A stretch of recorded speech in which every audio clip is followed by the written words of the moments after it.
Pertama, beliau menulis Bismillahirrahmanirrahim. Jadi setiap para ulama ketika menulis kitab itu pasti mengawali dengan Bismillahirrahmanirrahim, yaitu dengan menyebut nama Allah yang Maha Pengasih lagi Maha Penyayang, supaya kita selalu minta pertolongan kepada Allah Subhanahu wa taala dalam setiap kondisi dan keadaan. Karena kita tidak mungkin keluar dari pertolongan Allah Subhanahu wa taala walaupun sekejap mata. Oleh karena itu dalam menulis kitab, dalam membaca, usahakan mengawali dengan Bismillahirrahmanirrahim. Beliau di sini memuji Allah Subhanahu wa taala, Alhamdulillahil wahidil qahhar. Segala puji bagi Allah Subhanahu wa taala yang Maha Esa lagi Maha Kuasa. Al-Azizil Ghaffar, yang Maha Perkasa lagi Maha Pengampun. Beliau mengawali dengan pujian kepada Allah Subhanahu wa taala. Mukawwirul laili 'alan nahar tadhkiratan liulil albab wal absar. Allah Subhanahu wa taala lah yang memasukkan malam ke dalam siang. Ya, pergantian malam dan siang ini semua adalah perbuatan Allah Subhanahu wa taala. Tadhkiratan, sebagai peringatan bagi orang yang memiliki liulil qulub wal absar, bagi seseorang yang memiliki hati dan pandangan. Wa tabsiratan lidawil albabi wal i'tibar, dan sekaligus menjadi pelajaran bagi orang yang memiliki akal sehat dan bagi seseorang yang mau mengambil pelajaran. Alladzi ayqadha min khalqihi man istafahu fazahadahum fi hadhihi dar. Dialah Allah Subhanahu wa taala yang membangkitkan dari makhluknya, dari hamba-hambanya yang Allah telah memilihnya, kemudian Allah menjadikan mereka orang yang zuhud di dalam kehidupan dunia ini. Kalau kita berbicara tentang zuhud, apa pengertian zuhud yang kita ketahui? Zuhud adalah adamu ta'alluqi qalbi, tidak terkaitnya, adamu ta'alluqi bidunya, tidak terikat dengan kehidupan dunia. Wa adamu isariha 'alal akhirah, dan tidak mendahulukan kehidupan akhirat dan tidak mendahulukan kehidupan dunia atas kehidupan akhirat. Ini adalah pengertian dari zuhud. Fazahadahum fi hadhihi dar. Allah menjadikan mereka adalah orang-orang yang zuhud di dalam kehidupan dunia ini. Wa syaghalahum bi muraqabatihi wa idamatil afkar. Dan Allah Subhanahu wa taala menyibukkan mereka dengan pengawasan Allah Subhanahu wa taala. Jadi seseorang yang di dalam kehidupan dia ini selalu merasa diawasi oleh Allah Subhanahu wa taala, itu tingkatannya lebih tinggi dari tingkatan orang yang beriman. Karena tingkatan yang pertama adalah Islam, iman, kemudian ihsan. Sebagaimana yang telah dijelaskan dalam kitab Arba'in An-Nawawiyah, yang hadis yang panjang. Ihsan adalah anta'budallah ka'annaka tara fa illam takun tara fa innahu yara. Ihsan itu engkau beribadah kepada Allah Subhanahu wa taala seakan-akan engkau melihat Allah Subhanahu wa taala. Ibarat kita kalau bekerja itu dilihat sama mandor, otomatis kita akan memperbagus pekerjaan. Iya enggak? Tidak mungkin ada mandor kemudian kerjanya asal-asal. Begitu juga seseorang yang mencapai tingkatan ihsan, dia akan selalu merasa diawasi oleh Allah Subhanahu wa taala. Wa idamatil afkar, dan Allah selamatkan mereka dari pemikiran-pemikiran. Wa mulazamatil itti'at wal iddikar, dan senantiasa menetapi nasihat dan peringatan. Wa wafaqahum lid'abi fi ta'atihi, dan Allah memberikan taufik kepada mereka untuk bersungguh-sungguh di dalam ketaatan kepadanya. Wa ta'ahubi lidaril qarar, dan begitu juga bersiap-siap untuk menuju kehidupan akhirat. Wal hadri mimma yuskhituhu wa yujibu darul bawar, dan begitu juga berhati-hati, mewaspadai dari hal-hal yang membuat murka Allah Subhanahu wa taala dan mengharuskan kebinasaan di akhirat. Jadi dia harus waspada di dalam kehidupan dunia ini dari hal-hal yang bisa membuat murka Allah Subhanahu wa taala. Wal muhafadzati ala dzalika ma'a taghayyuril ahwal wal atwar, dan senantiasa menjaga itu semua sekalipun perbedaan kondisi dan keadaan. Ya, walaupun kondisinya sudah berbeda, ya semakin maju, walaupun semakin maju zaman, kita harus senantiasa memperhatikan keimanan kita kepada Allah Subhanahu wa taala. Harus senantiasa merasa diawasi oleh Allah Subhanahu wa taala. Kemudian beliau melanjutkan muqaddimahnya dengan ahmaduhu ablaghu hamdin wa azkahu. Aku memuji Allah Subhanahu wa taala dengan puncak pujian yang tidak ada pujian selain itu. Benar-benar memuji Allah Subhanahu wa taala. Wa asyhadu an la ilaha illallah al-barrul karim, dan aku juga bersaksi bahwasanya tidak ada sesembahan yang berhak untuk diibadahi kecuali Allah Subhanahu wa taala, karena dialah yang telah melimpahkan kebaikan dan dialah yang maha mulia. Ar-Raufur Rahim, dialah Allah Subhanahu wa taala yang maha pengasih lagi maha penyayang. Wa asyhadu anna Muhammadan abduhu wa rasuluhu, dan aku juga bersaksi bahwasanya Nabi Muhammad adalah hambanya dan utusan Allah Subhanahu wa taala. Jadi dari muqaddimah ini beliau menetapkan pokok-pokok akidah. Ya.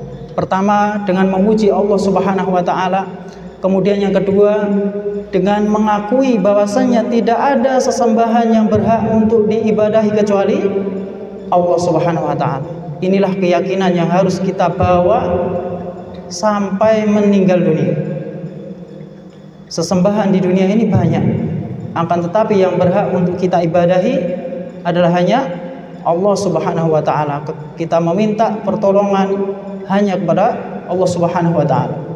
Wa habibuhu wa khaliluhu, dan beliaulah kekasih Allah Subhanahu wa taala, orang yang dicintai oleh Allah Subhanahu wa taala. Al-hadi ila siratim mustaqim, beliaulah yang menunjukkan kepada jalan yang lurus. Ya. Nabi kita Nabi Muhammad SAW, beliau menunjukkan kepada jalan yang lurus. Wadda'i ila dini qawim, begitu juga beliau mengajak kepada agama yang lurus. Salawatullah wassalamu alaihi wa ala sairi nabiyyin wa ali kulli wa sairi salihin. Salawat dan salam atas beliau, dan begitu juga kepada seluruh nabi dan keluarganya, dan begitu juga kepada orang-orang yang soleh. Ya, lihat beliau mendoakan kita ya di dalam muqaddimah ini. Ya, padahal ratusan tahun jarak antara kita dengan beliau. Kemudian amma ba'd, faqad qala Allah taala, beliau menyebutkan tentang firman Allah Subhanahu wa taala yang mengingatkan akan tujuan kita diciptakan di dunia ini. Wa ma khalaqtul jinna wal insa illa liya'budun ma uridu minhum min rizqi wa ma uridu an yut'imun. Tidaklah aku ciptakan jin dan manusia kecuali agar mereka beribadah kepada Allah Subhanahu wa taala. Jadi jin juga dibebani syariat. Ya. Dengan diutusnya Nabi Muhammad SAW ini, maka jin juga dibebani syariat, yaitu mengikuti syariatnya Nabi Muhammad SAW. Ma uridu minhum, aku tidak menginginkan dari mereka rizki, dan juga aku tidak menginginkan agar mereka memberikan makan. Ya, artinya Allah Subhanahu wa taala tidak membutuhkan makhluknya. Yang Allah minta dari makhluk tersebut, dari hambanya adalah agar supaya hamba tersebut beribadah kepada Allah Subhanahu wa taala di dalam kehidupan dunia ini. Semuanya telah Allah sediakan, segala fasilitas, makanan, minuman, ya, tempat tinggal, semuanya sudah Allah berikan fasilitas. Tapi tujuan utamanya agar supaya mereka beribadah kepada Allah Subhanahu wa taala. Wa hadza tasrihun bi annahum khuliqu lil ibadah. Mukaddimah ini, ayat ini sangat jelas bahwasannya mereka itu diciptakan agar supaya beribadah kepada Allah Subhanahu wa taala. Fa haqqu 'alaihimul i'tina'u bima khuliqu lahu wal i'radu an hududid dunya bizahadah. Maka kewajiban atas mereka adalah supaya perhatian dengan tujuan mereka diciptakan di dalam kehidupan dunia ini. Jangan sampai kehidupan dunia ini melalaikan kita dari beribadah kepada Allah Subhanahu wa taala. Ya. Oleh karena itu di antara doa Nabi sallallahu alaihi wasallam di dalam hadisnya, Allahumma la taj'al dunya akbar hammina wala mablagha ilmina. Ya Allah, janganlah Engkau jadikan dunia itu sebagai cita-cita kami yang terbesar. Ya, jangan sampai dunia dijadikan sebagai puncak ilmu kita dalam kehidupan ini. Kita harus ingat bahwasanya tujuan kita di dalam kehidupan ini adalah untuk merealisasikan penghambaan hanya kepada Allah Subhanahu wa taala. Wal i'rad an hududid dunya bizahadah, dan berpaling dari bagian dunia dengan zuhud di dalam kehidupan dunia ini. Fa innaha darun nafat la mahallu ikhlat.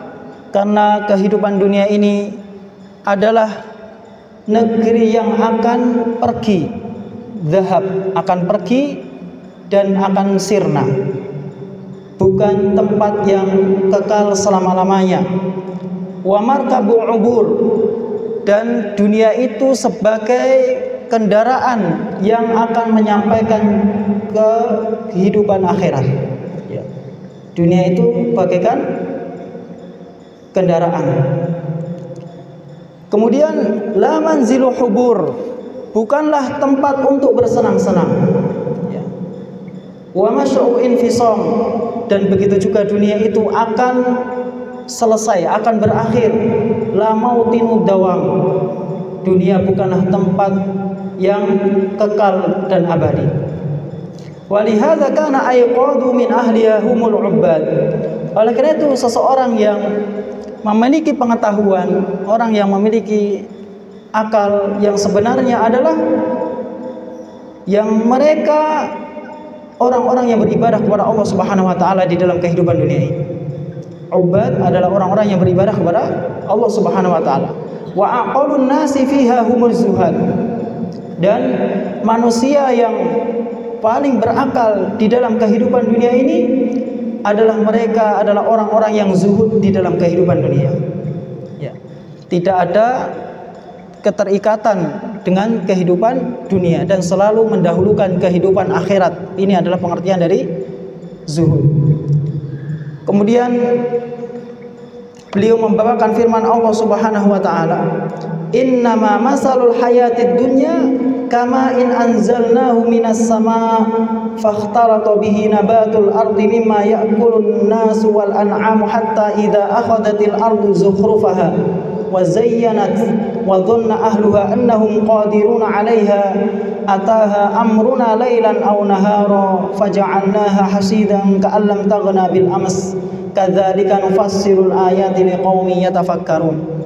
Sesungguhnya permisalan kehidupan dunia ini seperti air yang kami menurunkan dari langit. Kemudian dengan air tersebut tumbuhlah tumbuhan-tumbuhan. Kemudian manusia dan hewan memakan dari tumbuhan tersebut, sehingga apabila telah sempurna keindahannya dan dunia itu semakin indah, wa dhanna ahluha, dan penduduknya menyangka bahwasanya mereka akan menguasai tanaman tersebut, ataha amruna, kemudian datanglah perintah kami di malam atau siang hari, sehingga menghancurkan tanaman tersebut bagaikan tanaman yang telah disabit, yang sebelumnya belum tumbuh. Ya. Jadi sebelumnya tanaman tersebut sudah tumbuh, kemudian ada perintah Allah Subhanahu wa taala untuk menghancurkan tanaman tersebut. Itulah permisalan dalam kehidupan dunia ini. Kadzalika nufassilul ayati liqaumin yatafakkarun. Begitulah kami menjelaskan ayat-ayat agar supaya mereka berpikir. Jadi dengan permisalan-permisalan yang Allah buat di dalam Al-Qur'anul Karim ini untuk pelajaran bagi kita orang-orang yang beriman kepada Allah Subhanahu wa taala. Kemudian beliau membawakan salah satu ucapan yang sangat indah. Inna lillahi ubadan futuna talaqud dunya wa khaful fitana. Sesungguhnya Allah Subhanahu wa taala itu memiliki hamba-hamba yang cerdas, yang mana mereka meninggalkan kehidupan dunia dan mereka takut akan kehidupan, takut akan fitnah kehidupan dunia. Nadharu fiha falamma alimu, mereka melihat di dalam kehidupan dunia ini, maka ketika mereka mengetahui annaha laysat lihayyin watana, bahwasanya dunia ini bukanlah tempat tinggal bagi orang yang hidup. Ya. Bukan tempat tinggal bagi orang yang hidup, karena dunia ini akan sirna. Ja'aluha lujjatan wattakhadhu salihal a'mali fiha sufuna. Maka mereka menjadikan kehidupan dunia ini sebagai gelombangnya, dan mereka menjadikan amal solehnya itu sebagai kapal-kapalnya. Inilah ucapan yang beliau bawakan di dalam muqaddimah beliau. Fa idza kana haluha ma wasaftuhu, apabila kondisinya sebagaimana yang telah aku sifatkan, wa haluna wa ma khuliqna lahu ma qaddamtuhu fa haqqun 'alal mukallaf ay yadhhaba bi nafsihi madhhabal akhyar. Dan kondisi kita, dan tidaklah kita diciptakan kecuali apa yang telah aku jelaskan tadi, ya. Maka kewajiban kita sebagai orang yang dibebani syariat adalah agar supaya pergi berjalan menuju jalannya orang-orang yang baik, madhabal akhyar. Wa yasluka maslaka ulil nuha wal absar, dan hendaklah dia menempuh jalannya orang-orang yang berakal dan memiliki pandangan. Wa yata'ahaba lima asyartu ilaih, dan hendaklah dia bersiap-siap sebagaimana yang telah aku isyaratkan. Wa yahtamma bima nabbahtu alaihi, dan hendaklah dia perhatian dengan apa yang telah aku memberikan peringatan. Ya. Jadi kita harus memiliki perhatian dengan tujuan kita dalam kehidupan ini. Wa ashabu tariqin lahu fi dzalik, dan jalan yang benar dalam hal itu adalah at-ta'addubu bima sahha nabiyina sayyidil awwalin. Hendaklah kita memiliki adab kepada hadis-hadis Nabi SAW. Jalan yang terbaik di dalam kehidupan dunia ini adalah kita harus memiliki adab terhadap hadis-hadis Nabi SAW. Karena kita di dalam kehidupan dunia ini tidak berjumpa dengan Nabi SAW, maka jalan satu-satunya untuk beradab kepada Nabi SAW adalah dengan beradab terhadap hadis-hadis Nabi SAW.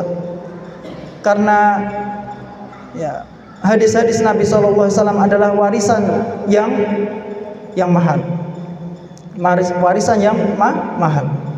Kalau seseorang meninggalkan harta, ya, mungkin dia ada perasaan senang, ya, senang dengan harta. Akan tetapi warisannya ditinggalkan oleh Nabi SAW ini lebih baik daripada dunia. Sehingga seseorang adalah memiliki adab terhadap hadis-hadis Nabi SAW. Kaum muslimin, ikhwan dan akhwat yang semoga dimuliakan Allah Subhanahu wa taala, beliau membawakan hadis Nabi SAW Wallahu fi aunil abdi ma kana abdu fi auni akhihi. Allah Subhanahu wa taala akan senantiasa menolong seorang hamba apabila hamba tersebut mau menolong saudaranya.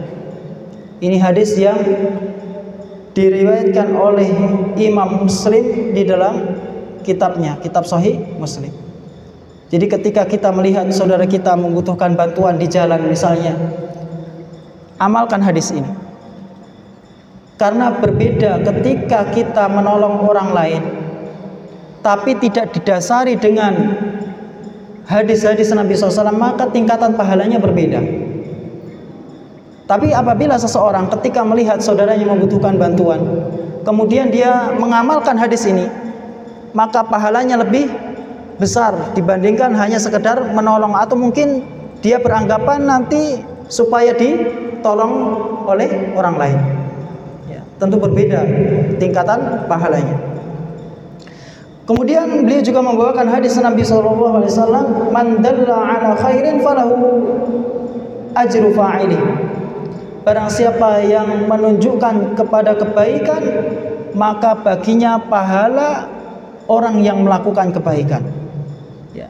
Apabila kita misalnya mengajak saudara kita, tetangga kita untuk duduk di majelis ilmu, ini kebaikan, ya, kebaikan yang besar, ya, karena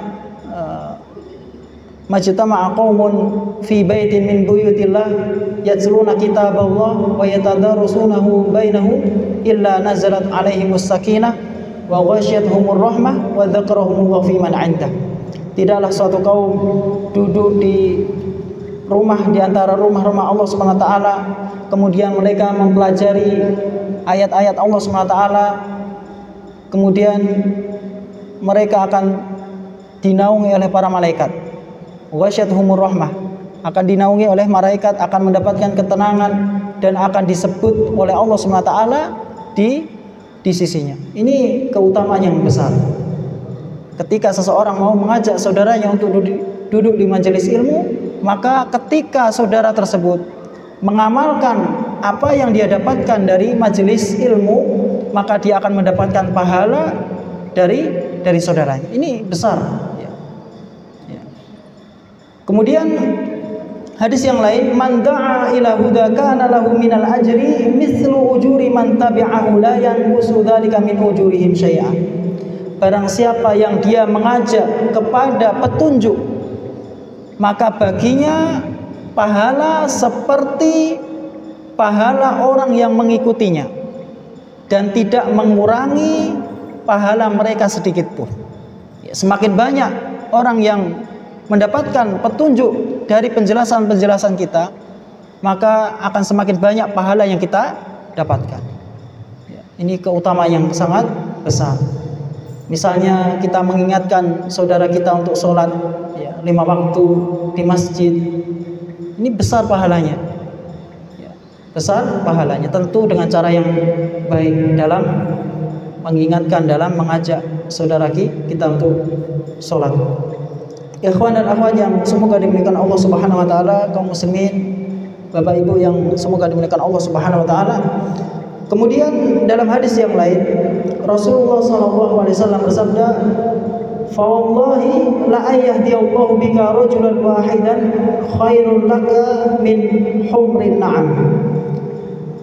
Demi Allah, kalaulah Allah memberikan petunjuk dengan sebab engkau satu orang saja, maka hal itu lebih baik bagimu dari onta merah.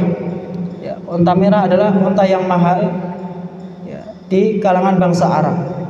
Jadi ini keutamaan yang besar apabila seseorang bisa memberikan petunjuk kepada saudaranya di dalam beribadah kepada Allah Subhanahu wa taala.